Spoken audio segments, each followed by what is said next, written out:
rajim.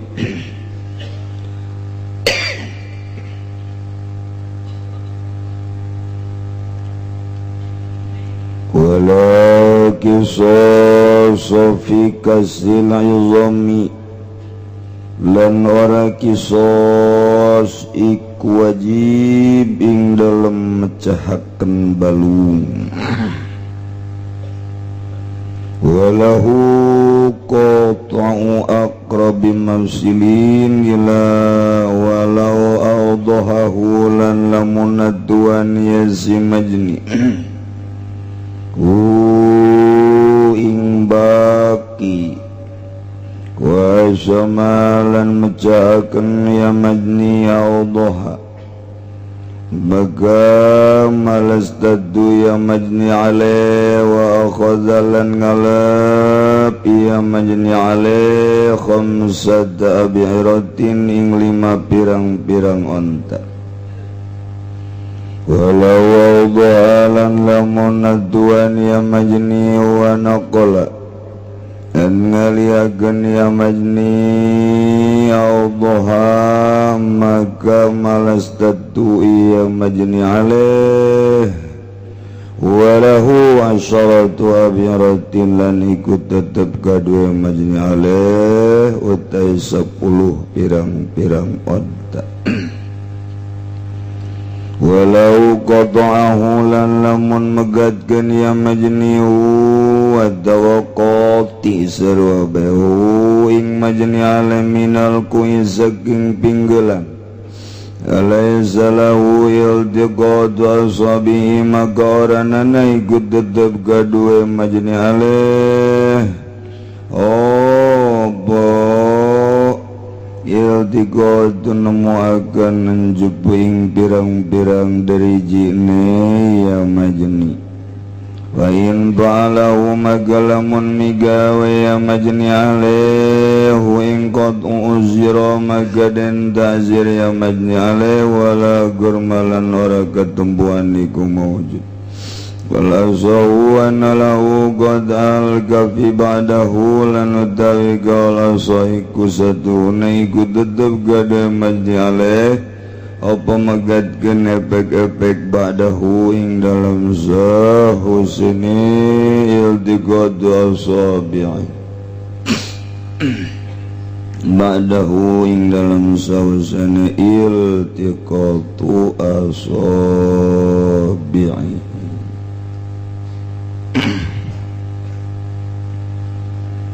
Urang bacakeun heula Fatihah kahiji kanggo almarhum Bapak Suwito bin Arwi, Ibu Maunah binti Fadol, Kediri, Jawa Timur. Kemudian Fatihah kanggo Ibu Suirah binti Mustara telah meninggal dunia hari Sabtu pagi. Kemudian kanggo Sapira Aulia Dwi Padha binti Haji Mustafa dirawat di ICU.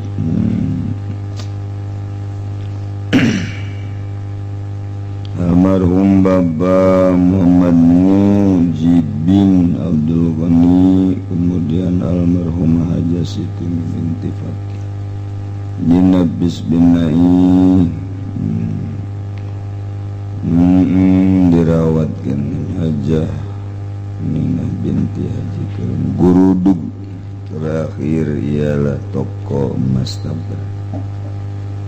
Itu damang mudah-mudahan dipasihan kesabaran gugus Allah. Boh nutu damang naboh keluargana.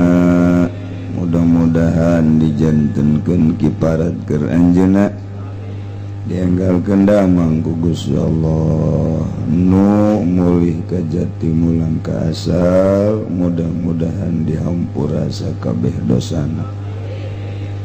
Dilegakeun di kuburanana, dicaangkeun di kuburanana, dipasihan nikmat kubur ku Gusti Allah bi barakati umil Quran al-Fatihah. Bismillahirrahmanirrahim. Alhamdulillahi rabbil alamin. Arrahmanirrahim. Maliki yaumiddin. Iyyaka na'budu wa iyyaka nasta'in. Ihdinas siratal mustaqim.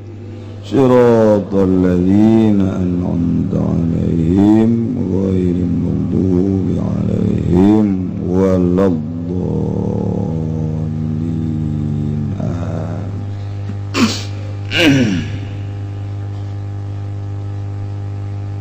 Urang masih keneh nyaritakeun masalah kisos, di mana di negara wajib ngaraksa jiwa, kemenang dirusak jiwa manusia kecuali anu merangan ka agama, merangan ka jelema mukmin. Setungtung temerangan wajib kudu diraksa. Ketika nyen karusakan maka wajiblah kakenaan ku sanksi. Kitulah Imam Syafi'i ngajelaskeun dina aturan tata cara sosial kenegaraan nu patali jeung syariat nu dijelaskeun dina kitab Al-Qur'anul walil qisasi hayatu ya ulil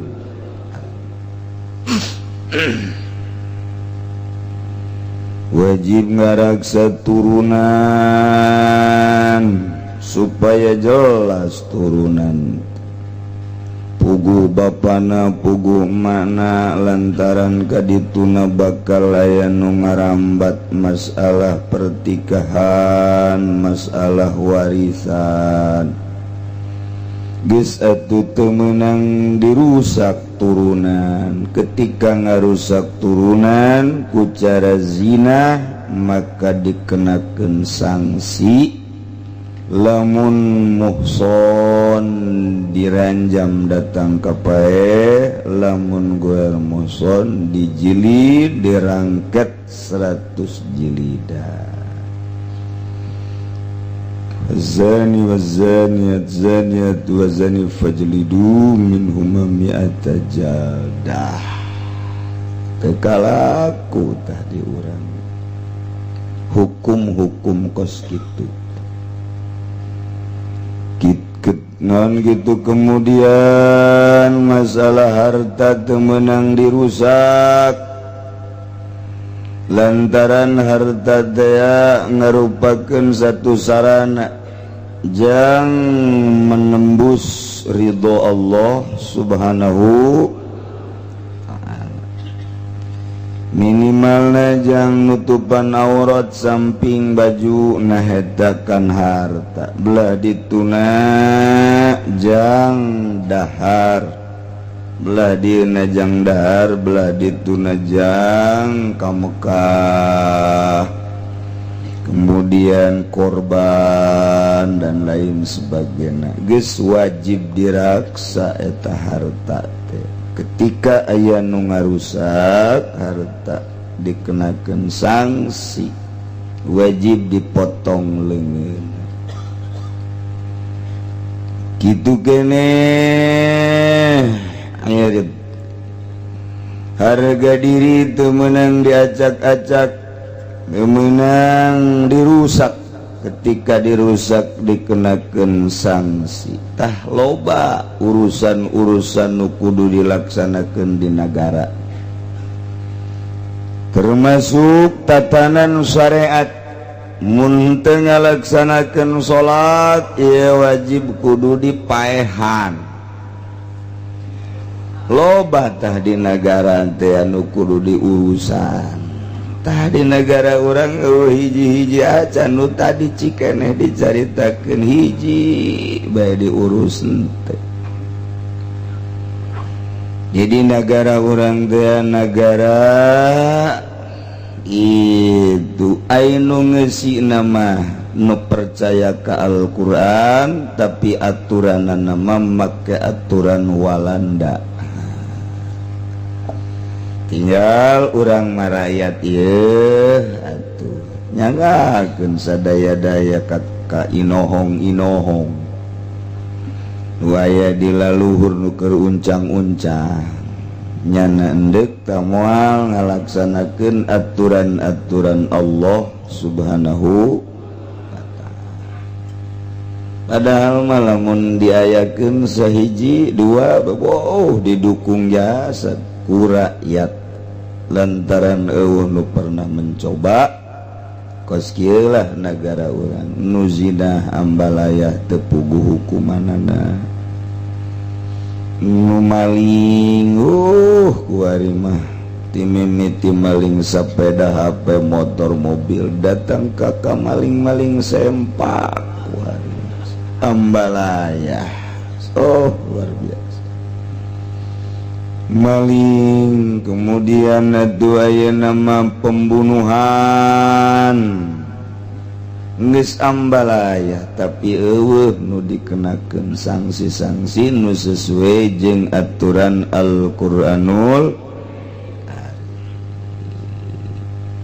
saha buaya presiden anu bisa saha moe ieu nu diuk di RI 1 atawa di MPR atawa di DPR di pusat anu bisa satungtung jan bisa urang kuarieu hirup di negara Indonesia nu aturanna make aturan Belanda demokrasi HAM hak asasi manusia nu dijunjung tinggi ku Amerika diterapkeun di Indonesia makin hari lain makin bagus makin hari makin bobrok boro-boro rakyatna pejabatna ge makin acak-acaka tinggal ditanya bae barartah apa henteu boga hukum kos kitu aturan negara diserahkeun ka urang betah teh henteu urang sebagai rakyat Indonesia nutur-nutur hukum model kitu acenna betah terus acenna teu betah da kumaha sok urang rumuskeun ulah siap jadi presiden naon aduh Indonesia takos kieu tapi kulantaran menang karuhun urang ieu baheula negara tetep bae kudu dijaga ulah datang ka direbut ku bangsa lain baik negarana direbut dijajah atawa hasilna dicokotan dicokcrokan urang mah dibere hampasna doang terserah diserahkeun ka urang deui bae teu daya teu upaya urang mah iwal ti ngadoa ka Gusti Allah Subhanahu mudah-mudahan pamimpin ulang nu teu bener sing ku galedeg bangun har ngeseun amat ya Allah ya barang sing jelegur mah kena galedeg aing we disalahkeun Masya Allah karim ya negara urang kos kieu karepna lain beki bagus pasti beki ancur-ancuran kobon euleuh kader-kader nu bakal jararadi SD SMP na kuari geus marabok SMA nangis tawuran terus kuliah nangis main beli-belian geus teu ngandalkeun kepinteran teu ngandalkeun otak ngandalkeun teh geus tukar dari itu bae teh calon-calon pemimpin nu bakal datang Masya Allah kari tinggal tunggu kehancuranana bae. Geus 2 armada lamun rapi hiji pamarentah nomor kedua ulama umaro jeung ulama pada ngabangun bangsa jeung negara. Ulama bagian keagamanana supaya rapi direpok-repok mun cara bebek mah diangon bisi nyasab ka dieu digiringkeun dipecut ka dieu terus gitu. Nu boga lahana pamarentahna sing bener nyieun lahana paranti bebek mana, paranti embe mana, paranti kebo mana supaya jelas. Nu ngangonna sing nyaho kangangon bebek, ulah bebek ka mana nyana di mana. Pecutna ge leungit. Ngangon bebek tu pararuh. Tetapi ingat saenggeusna negara acak-acakan tetap ulama mah teu meunang eureun dakwahna. Ulama mah kudu terus bae amar ma'ruf nahi munkar. Di tengah-tengah negara acak-acakan pamimpin teu puguh ngurusanana. Lain haja lepas tanggung jawab, ulama mah terus bae wajib lantarannya nama diamanahan ku Gusti Allah ilmu. Diamanahan syariat geus teu meunang eureun kajen ku kumaha ge. Lamun ulama eureun pamarentah hancur atuh ndek kamarana ndek ka rumaha rakyat. Jadi kudu terus bae ulama mah sangkilang pemerintah korupsi, pemerintah mabok, ulama mah kudu terus bae negor bae. Boh ka pemerintah, boh ka rakyat terus bae ngagiring-giring umat, terus ngangon umat supaya atuh kajen nu mapal 10 nu henteu 50. Sugana tu nu mapalna 20 nu henteu 30. Nu mapal 30 sugana aya 20 nu henteu. Nu mapal 40 sugan 10. Mapal 50 jeung nyana-nyanana mapal. Jeung nu ngangon-ngangon mapal. Terus marah rapal kabeh. Masya Allah karimnya. Tayi ayah hibzul nafsi wajib diraksa diri, ngaraksa awak, ngaraksa ruh. Ketika dirusak dikenakeun sanksi. Obat mah urang mun mancaan pikih dina majalis be majalis susaniah eta teh geus aya caritaan hibzu dina berbagai fikih komo Imam Syafi'i mah geus nyaritakeun jasa dina siasahna. Oh rapih mun urang macaan kitab politik Imam Syafi'i asa bakal ku rapih nagara. Lantaran maka aturan-aturanana ngeunaheun jasa struktur namun di skemakeun teh ka harti jasa. Ieu presiden atau raja, ieu menteri-menteri mun cara menteri terus rapih jeung sanksi-sanksi.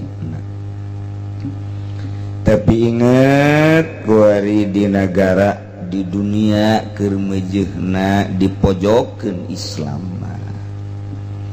Diberi angin, padahal lamun secara politis di saat Islam ieu dicurigai berarti di jero Islam teh aya nu teger. Moal pati-pati Islam dicurigakeun jeung moal pati-pati Islam ieu dipojokeun lamun di jerona eueuh anu pikahawatireun.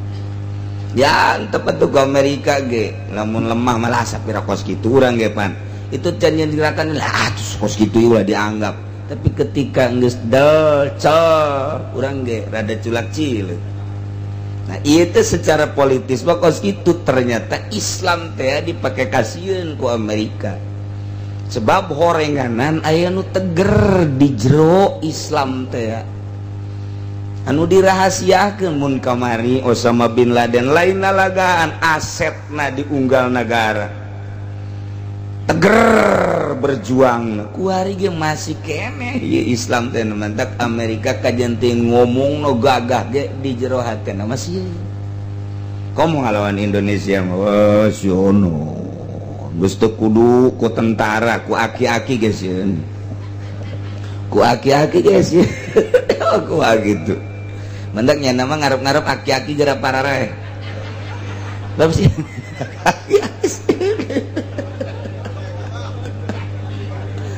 tentara mah geus teu dianggap sebab didikannya anak masang kuda-kudana geus kanyahoan ku nyana jeung teu dibikeun kabeh kapan aturan-aturan teh aya anu disumputkeun jang perang engke teh rahasiana supaya menang moal aya Amerika mere taktik perang kabeh moal bisa pasti 2-30% aya nu dirahasiakeun beusi ngalawan nyana boga pamaehna tapi aki-aki mah tah sieun biasa cieun aki-aki anu kopehna beureum anu kancingna ge salah imah eta sieun eta Amerika kanu kos kitu teh lantaran di zaman Belanda ge nu ngelehkeun Belanda teh eta lain tentara anu dardiru tah anu aki-aki anu tek nyekel batu bismillahirrahmanirrahim cegur lain aki-aki nu aya di dieu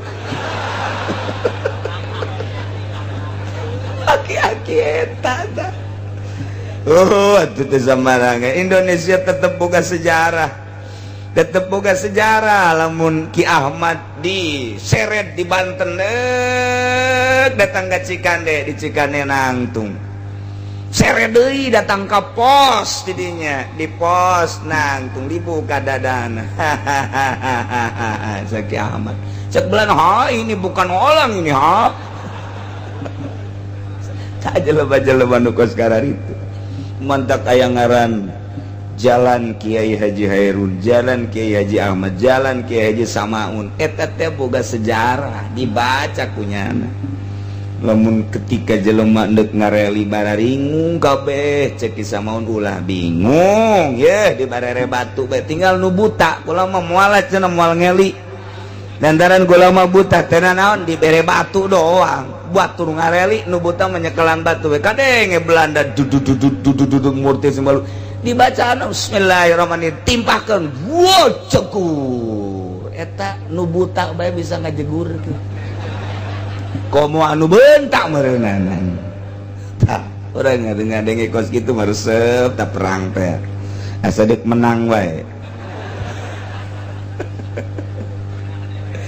ji atuh ulah dikira Indonesia mah lamun Ciomas terkenal lain di Banten bae Ciomas mah Jawa Tengah Jawa Timur terkenal asal nyaritakeun Banten terkenal dengan Ciomasna nu mantep keur zaman kula mondok mun ngomong ti Banten dicoba bae kurang Madura bloon teh urang Madura asal ngadenge Banten bae Jawa Timur Madura nyoba bae ka urang Banten lain di Indonesia bae di Belanda di Amerika terkenal orang Ciomas emang kumaha gitu lantarannya nama nyieun golok lain make nanaon make leungeun dibelem besi sagesa dibelem hurung berem dipaut orang Belanda nelegeun bae waduh cek nya dabe kos kieu nyieun golok teh dikitukeun set dipaut diemple-emple urang Belanda gide waduh lain lawanan cek elena ku kos kitu eta golok Ciomas teh lamun make trang-treng tong teh mah naon make leungeun dipaut set beres tancapkeun ka hulu orai taneuh ceuk kenakeun pindah peurahna ka dinya beres kuasaan 7 mulut kaburu paeh tanu kuasana ieu golok Ciomas emang kumaha pake teu kudu dikenakeun asal katoel tek geus ngerenyed sakabeh awak tuh baheula kos kitu mun perkerisan temanggung kedu eta kumaha emang nyieun keris kitu emang nyieun keris kumaha make lain asupkeun set peloy-peloy eta nyieun keris teh kos kitu eta teh dipake kasieun teh ku Amerika jeung ku Belanda nu kitu tah nu mantak nyana teh aya kuari meneliti ke Indonesia aya kene tah nu Oscar itu tah satungtung aya kene moal ka aing merangan Indonesia moal nu mantak padahal mah geus areueuh ngan aya kene aki-aki nu ngebeledeh dianggapna eta asana ieu jakena ieu ya Allah boga sejarah tetap Indonesia lain lalaga tenang bahkan di Indonesia mah diperkirakan di batur geus dardirdur moal waka diserang moal waka di Indonesia ieu lain lalagaan Timur Tengah serang, Mesir diserang, Syria diserang, Irak diserang, Iran diserang terus bahkan ke Thailand, ke Malaysia. Indonesia mau moal waka terakhir sieun lain lalagaan sieun cal model Gus Dur ya mun teh sieun kita Amerika kagus atuh sieun tetebakan aja pas jasa tilu tetebakan di Amerika teh tepak salah sahijina nu ditebak eta anu di Gedung Putih anu aya pependeman di jerona gitu di buktikan pan bener tetebakan kampung di salah satu kampung eta Gus Dur nyaho pernah nyaho teu ka jero kampung eta di Amerika ya satu kampung dedinya disebutkan anu aya itu selidik bener kan itu nah eta lah bingungan nya ka jelema-jelema model kos kitu tah mangganing cek Gus Dur setelah saya tidak ada mungkin muncul orang-orang seperti saya nyingsieunan doang mana seberbukti nama mana tuh kayak Gus Pur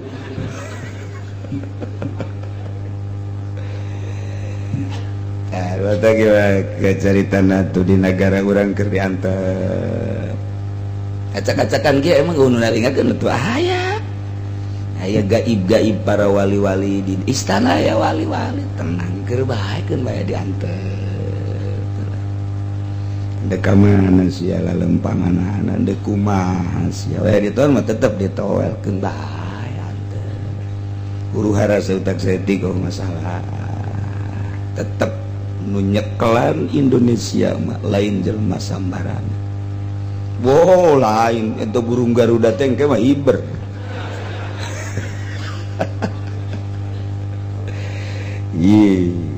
tunggal negara ngabogaan kos kitu hitung-hitungan tapi di Indonesia paling sulit boga sejarah Bung Karno teh mantap Bung Karno mah ku urang Cirebon dianggapna lain jelema Bung Karno mah mau sebab pernah kadeule asup ke hutan Cirebon Bung Karno teh begitu asup katingali ku orang jelema keur aya di kebon ternyata jadi mau Bung Karno jadi mau tanya sejarah lamun ka benda kerep tapi nu nyaho ka Kiai Zaini mata almarhum nyaho nya mah disebut mau Bung Karno jadi mau bae biasa ketika ka Lampung Bung Karno asup ka Lampung ngahiji jadi gajah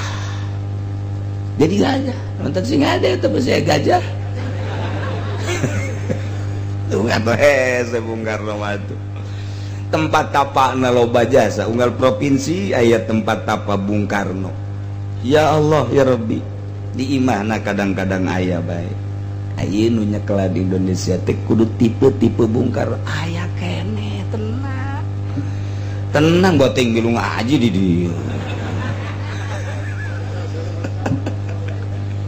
orang jadi ke negara Indonesia mah kos gitu aneh tege tenang kalem urang mau urang bae ngaji nu urusan negara aya keur barodo kuari memang ieu bang negarawan teh keur barodo ngeunkeun bae anteu engke ge aya muncul urang kaget kuari masih kene kuliah kene beneran nih mah bakal nyekel negara Indonesia teh kuari masih kene kuliah nagenya nama 3 universitas 7 universitas jelema lain nyananya kene tapi di universitas anu aya di 7 universitas tenang bae geus bisa bahasa Jepang bahasa Cina bahasa Korea komo endi mah kitu mah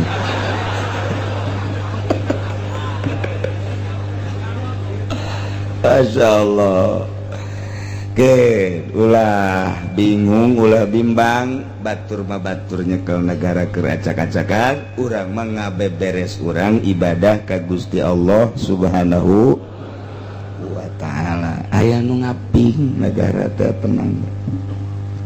Lamun bapakku almarhum abah kula nyaritakeun pernah ka Pelabuhan Ratu. Di Pelabuhan Ratu di dinya aya masjid aya bangunan cenah didinya kapanggih jeung Bung Karno jeung Buya Dimyati jeung berbagai jelema-jelema pohoan ngomong ternyata nyambung. Gus Dur ge meunang ilmu teh di Pelabuhan Ratu.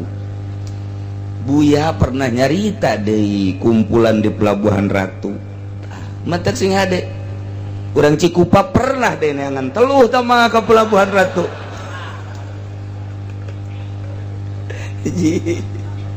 Namun Gus Dur nyaritakeun Sunan Kalijaga kuburannya ternyata di Pelabuhan Ratu. Terus Gus Dur ngomong ternyata makam Sunan Kalijaga di Pelabuhan Ratu. Ceknya nanti saya ketemu, saya ziarah ke sono ketemu di Pelabuhan Ratu. Aya naon di Pelabuhan Ratu? Mentak ge loba orang Amerika nu datang ka dinya foto di shooting ternyata hasil shootinganana macam-macam makhluk-makhluk gaib nu para rutin wararideung beunang gunyana tah je pancen ieu mah kos karari ieu aya aki-aki nu ngebledeh aya sieun Amerika Tadeke tinggal berani na bae presiden ngagetak Amerika tinggal nungguan presiden doang asal digetak kiih beres. Jadi ngusir dada geus teu kudu make demo-demo nunggu RI 1. Tenang. Kalem di kos kitu mah cenah tah. Atuh si urang sok ngabingungan negara. Bingungan diri sorangan bae geus datang ka mana ieu tahajudna. Geus datang ka mana.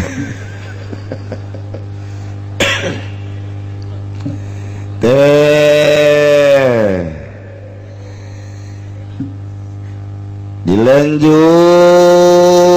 ku ajengan musannif wala qisas fi kasil izami wajib qisas dina ngahancurkeun tulang mun gelut kemudian bisa mariskeun leungeun atawa cimandena geus jago jasa ditekenkeun leungeunna kemudian didedetkeun ceger bletrak potong. Tete kudu kisos teu kudu dipaehan ngan engke kena sanksi diat doang tah motongkeun teh sabaraha kisos teu kudu. Naib cimande mah lain lalagan man ieu diadu-adukeun jeung tiwu ieu na ge panjang. Jigar asal kita dek. Teu kudu bohong nya mah. Atuh nyajotos saja teu kudu pancang teu kudu asal kena angin we boleh Pak.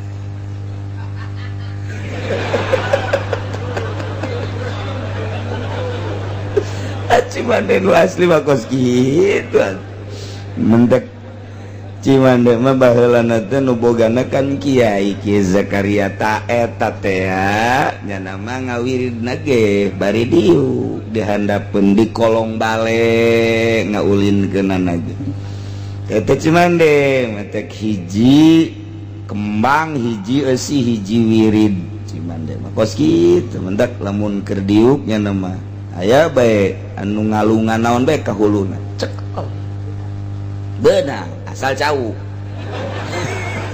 mun batu teu beunang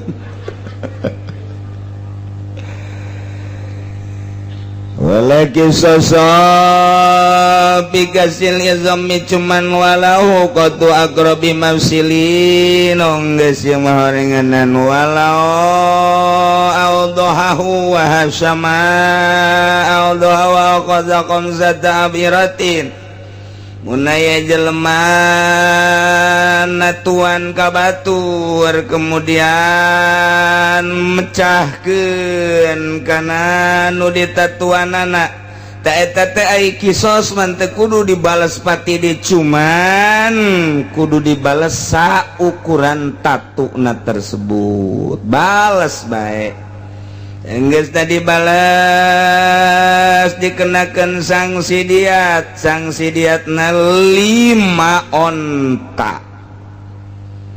onta anu bisa dipakai kurban. Onta anu pas belum bisa dipakai kurban teh umurna 5 tahun. Beda jeung munding mah 2 tahun.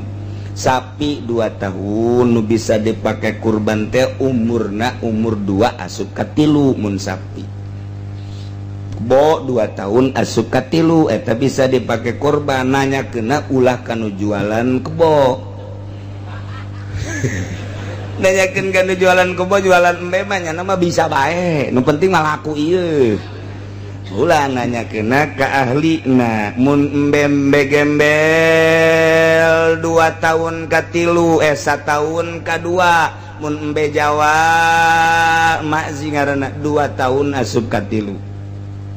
Sakali deh mun urang korban make embe hiji embe saurangeun. Ta eta teh mun embena embe gunung embe gembel embe Cianjur embe Garut. Ta eta teh 1 tahun asup ka 2 geus bisa. Lamun embena embe gunung embe Jawa eta 2 tahun asup ka 3. Lamun sapi 2 tahun ka 3 kebo. Bahasa kebo teh di kitab mah eta mah dikiaskeun ka sapi jadi 2 tahun ka 3. Nah onta mah 5 tahun di urang mah onta. Kos kitu nu mentak mongpang mengpeung urang keur hirup neangan jang batur hirup urang sanggeus maot. Batur hirup urang guari di dunia mah batur sakasur pamajikan, batur sadapur keluarga, batur sasumur katangga, aya deui batur salembur eta mah sadesa, aya deui batur satikukur. Tak eta teh batur-batur urang manusa kabeh ge jangan laksanakeun bisnis, jangan laksanakeun politik.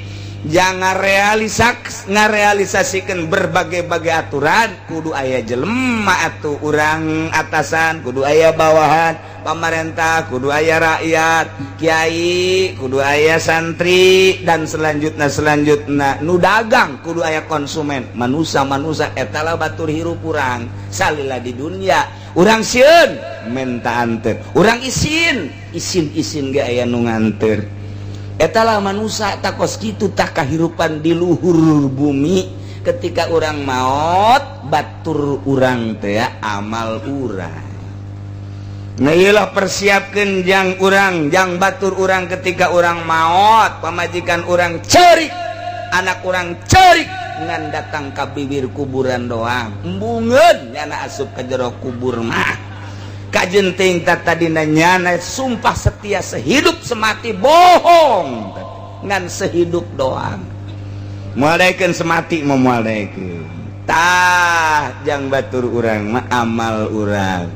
Salat urang milu ka jero, puasa urang milu ka jero, zakat urang milu ka jero, haji urang milu ka jero, ngaji urang kuari tahajud duha sedekah ieu asup ka jero termasuk korban. Sup kajero bareng jeung urang. Mendak fasolli li rabbika wanhar. Salat anjeun, salat lebaran. Wanhar ay wanharil ubhiyah, encit ku maneh kurban.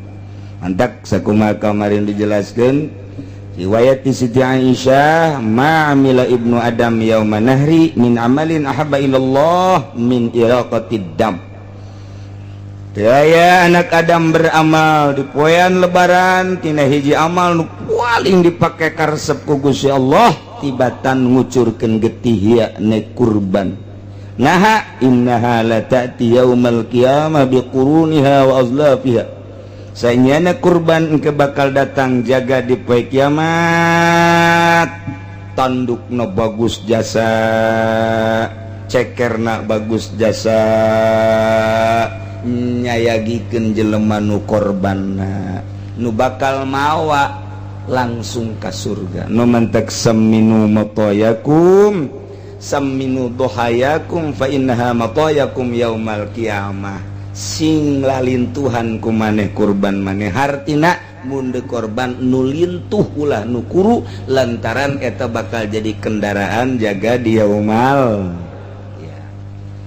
Mentek ulah korban kunu buta tesah urang korban embe sapi kebon nu buta tesah antaran cacat gitu kene korban embe sapi munding anu pincang teu bisa lempang tesah korban anu gering nyata geringna datang ka uruk jasa tesah jadi kudu nu jag-jag kudu nu lintuh jasa kumaha cenah kiai lamun aya nu korbanna ieu mah sapina teh kitu dikabiri teu masalah kumaha ye lamun aya lalaki pan utamana mah lalaki afdolna mangan aya ge sapi lalaki jeung bikangan aya lalaki nu afdol tapi na kuru ngan aya nu bikang wah lintuh jasa nu bikang bae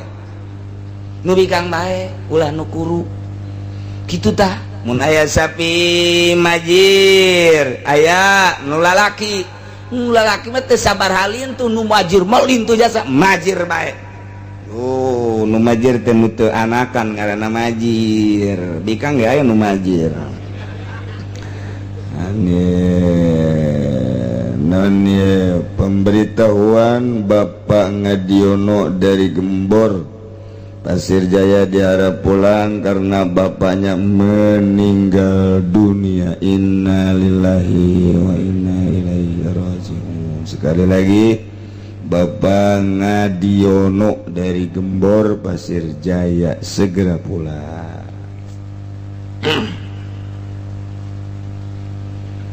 Mun sapi kutujuhan munding kutujuhan embe mah saurang kitu nya nu rapih nu bagus. Urang di dunia baik ye di dunia dek ondangan batur gesarariap kendaraanana urang meueuh kendaraanna ge culak-cileuk bae naik nu mana ye. Iya dek kondangan baik geus puyang jasa batur geus sarariap jasa woh mobil masing-masing nyana culungak cilinguk aya angkot pinuh deui pan ilu hayang lantaran kababaturan atau kaduluran kendaraan eueuh aya ge angkot geus pararinuh tah ieu ngaluarkeun motor kempes.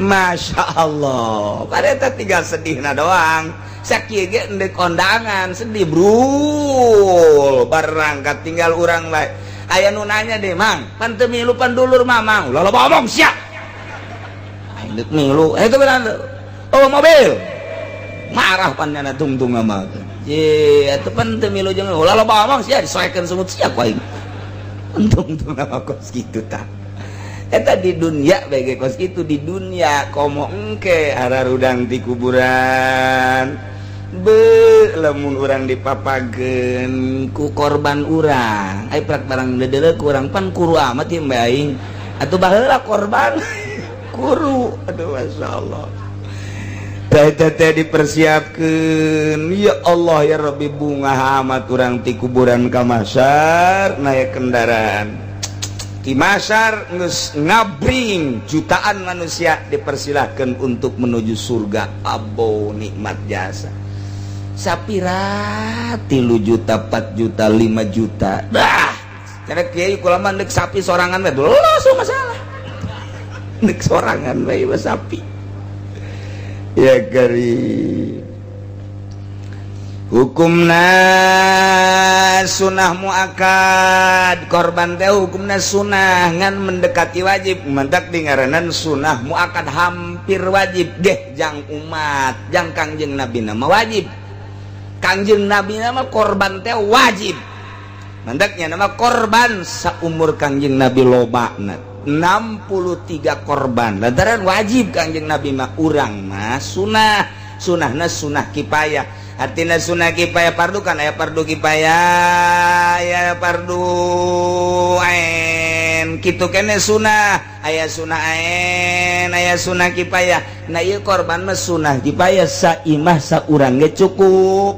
jang sakadar nutupan non kitu ngaranna nutupan kasunahanna cukup nganu teu korban teu meunang ganjaran pagon saimah hiji cukup cuma teu meunang ganjaran nu meunang ganjaran menu korban ngan teu dibendu doang ku Allah ma talabahu syari'u ghairu muhattam atau ghairu hatmin sesuatu perintah nu disarakeun ku Gusti Allah diinstruksikeun ku Gusti Allah teu diwajibkeun ngan mendekati kana wajib nah ieulah ngaranna sunnah muakkad unggal tahun satahun hiji 2 3 4 goreng urang lah aing mah masjidna 5 oh masalah nu masalahnya nah ye sunnah muakkad hukumna hiji embe saurang sapi mah ku tujuan munding ku tujuan kula mah cenah embe teu boga sapi teu boga kebo teu boga ge kuda los kuda ge dikorbankeun teu naon kuda oh masalah masyaallah karim Lohan Nabi sallallahu alaihi wasallam bikibashain din hadis Bukhari bikibashain amlahayan aqranain zabahahuma biyadihil karimah wasamma wa kabbara wa wada'a rijlahul barakah ala safahihima Kangjeng Nabi langsung nungtun dua embe kibas paruti bulde kanduk nong wuh cararapang pohara langsung dipencit ku Kangjeng Nabi tandang cekel peso cekel kitu huluna ditinca ku Kangjeng Nabi beteungna teu langsung ku sorangan sama wa kabar bismillahirrahmanirrahim Allahu akbar Allahu akbar Allahu akbar la ilaha illallah Allahu akbar walillahil hamd Allahumma taqabbal min Muhammadin wa ali Muhammadin wa min ummati Muhammadin tah doa Kangjeng Nabi ku situ Gusti muga-muga narima Gusti kada korban min Muhammadin ti abdi Muhammad wa ali Muhammadin keluarga abdi keluarga Muhammad wa min ummati Muhammadin jeung umat Muhammad mantak urang mah geus dikorbanan ku Kangjeng teu kudu korban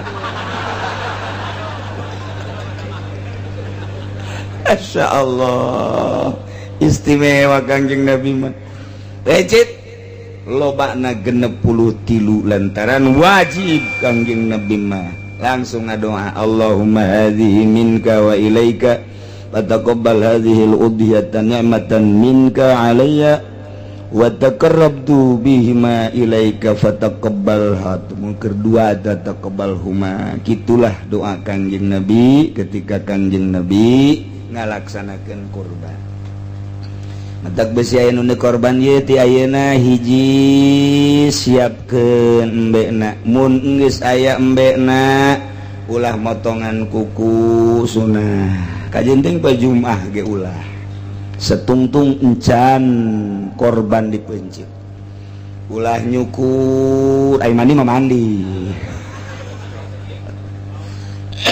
nyukuran ulah kuku ulah kabeh sakadar sunnah ulah teh lantaran kena jadi saksi ieu di awak urang hadir urang nu bagus badidinya bahkan urang sorangan nu mencit lamun urang na bisa mun teu bisa wakilkeun tah kos kitulah korban bunga jasa lamun urang jaga di akhirat kemudian aya anu nyampakeun ke di akhirat ya Allah bahkan diancam ku Kangjeng Nabi man jida sa'atan falam yudhi fala yaqbanna musallana saha jelema nu boga kalaluasaan di poe lebaran ieu cak Kangjeng Nabi sampaikeun ka tasrek 3 poe kemudian kitu teh dek mencit korban geus ulah ngadeukeutan tempat salat ieu ancam ku Kangjeng Nabi nyingkir eta ku hebat-hebatna Kangjeng Nabi ku kudu-kuduna kana korban andai kata jamaah-jamaah bararoga wari atawa 3 poe ka hareup tasrek kemudian teu daek bencit korban fala yaqbanna musallana ulah kadeuketan musalla ka dieu ancam ku Kangjeng watuh kalalorban kabehan kitu di zaman Kangjeng Nabi kuari mah atuh endek-endek nangan pukar pikir kami